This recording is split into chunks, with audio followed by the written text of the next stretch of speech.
Hi guys, I thought I'd make a video today of Civil War relics. This stuff here that you see is all reproduction stuff because I'm a Civil War reenactor, but I see you guys digging up the originals and thought I might make an identification video for guys who are digging this stuff up that may not know what it is. So I thought I'd run through some of my gear and show you some of the metal stuff that might be surviving out there in the East Coast. So let's go through some of my stuff. This is a haversack. This is what they would carry their rations in, their food, some of their personal gear. The metal parts on that really are just there's a little roller buckle right there, and a little rivet there. The rest of it's canvas, and it's a tarred canvas to make it last and be a little more weatherproof. That's the forage cup. I've drank a lot of coffee out of that baby right there. Tin plate. This is an original fork, or at least a period fork. Pieces of hardtack that they had to survive on, among other things. So let's see. There's a couple of canteens over here. The metal parts of those are, of course, underneath this wool is metal. And the corks have a eye screw going through them.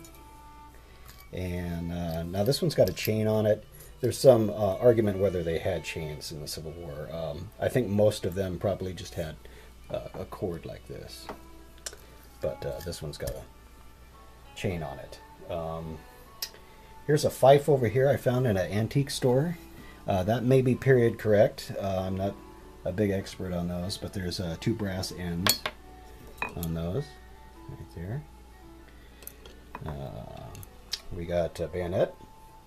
This bayonet fits the 1853 Enfield, the scabbard for it, and there's metal parts on that. There's a brass metal part up here, and there's a brass metal part on the end. These things fall off a lot, even at reenactments, so people lose those. I'm surprised I still have mine after 15 years of reenacting. So there's that. There's a little metal ring on the bayonets. I would assume those, well, they could come off, but pretty hard to do, so you probably wouldn't find those just separately. But here's a waist belt and the buckle, U.S. buckle. I'm a Yankee, so get over it. Now the buckle and the plate on the cartridge box looks alike on the front, but the way they're made on the back, they're different. See, this one's got two hooks bent over to hold the belt on, and this part that goes into the other end of the belt. And the cartridge box plate is built a little different. It's got two eyelets right here and right here, and you just run a piece of rawhide through there to hold that on. So that's how they're different. This is the cap pouch, and here are the musket caps that go in them. There's a little brass piece right here, a little button that holds the flap down on there. That might survive. Here's the replica 1853 Enfield 58 caliber 3-band infantry rifle. There were two main infantry rifles used in the Civil War. These are the British-made Enfields and the U.S.-made Springfields. And there's metal parts on those. Of course, there's a brass butt plate back here. We've got trigger guard. There's a ring for the strap. I can't think of the right name of it. 3 bands holding the barrel onto the stock, and there's a brass cap here on this one. Enfields and Springfields are a little different, but this is the Enfield. Tampion goes in there, keeps the rain out. Rammer. Other little metal pieces. That's the there's the rear sight. Just little parts to that.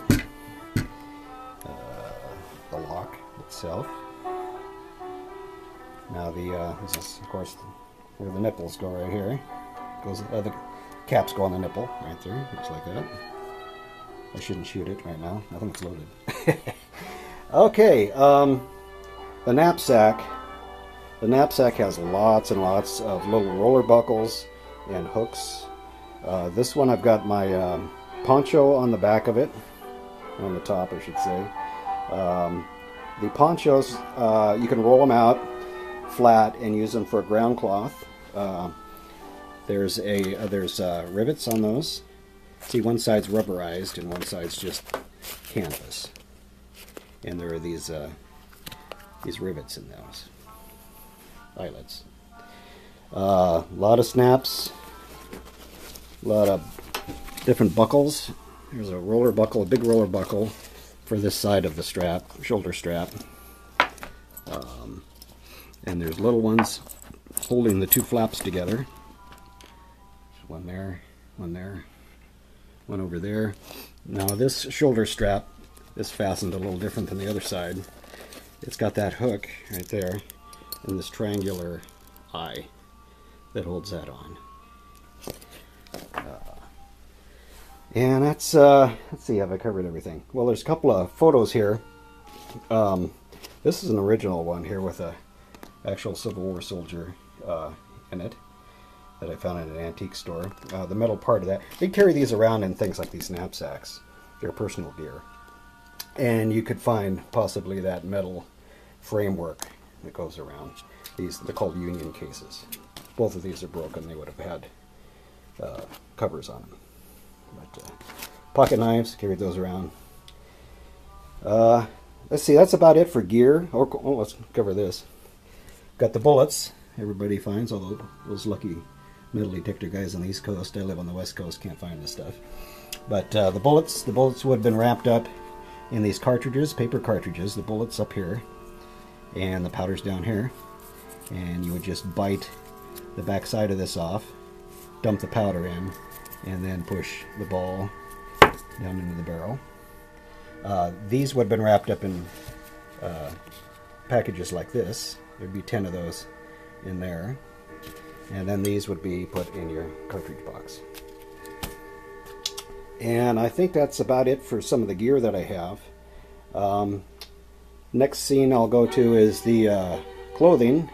A lot of buttons on those, different kinds of buttons for different gear, different clothing. So we'll go to that next. Okay, here's some of the clothes that the Yankees would have worn. We'll go through some of this stuff. This is the French style kepi, they called it. It's got a little brass buckle there, and they have a little button on the side.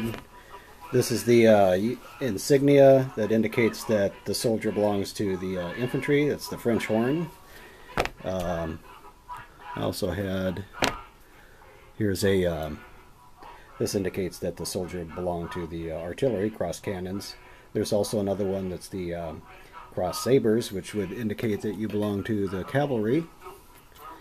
And there's a forage cap right there with a insignia of the of a company A. If you saw that, that indicates what company the soldier belonged to.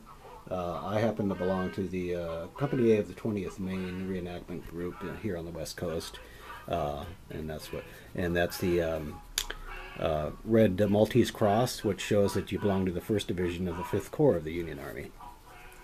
There's another buckle there, and more buttons on the sides.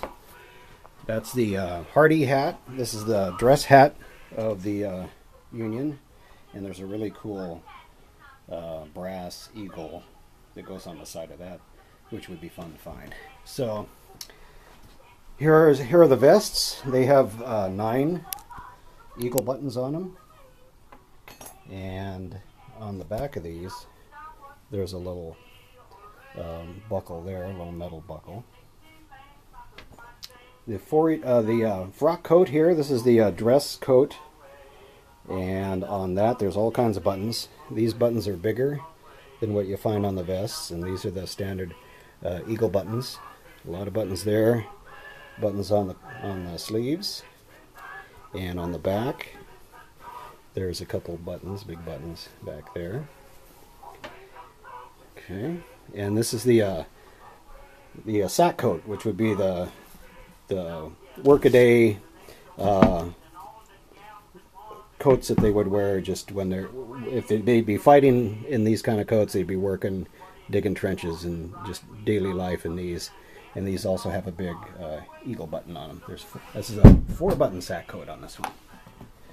And we also have this is the big overcoat, and they have big buttons on them, big brass buttons here. It's got a cape on it with more buttons. You wonder why you find buttons. This is why. There's a lot of buttons on everything. 2 big buttons on the back. And over here we have trousers. And these trousers have Peter buttons on them. Flat, 2 holes. A lot of buttons there. Buttons here on the braces. It's a little metal bracket there.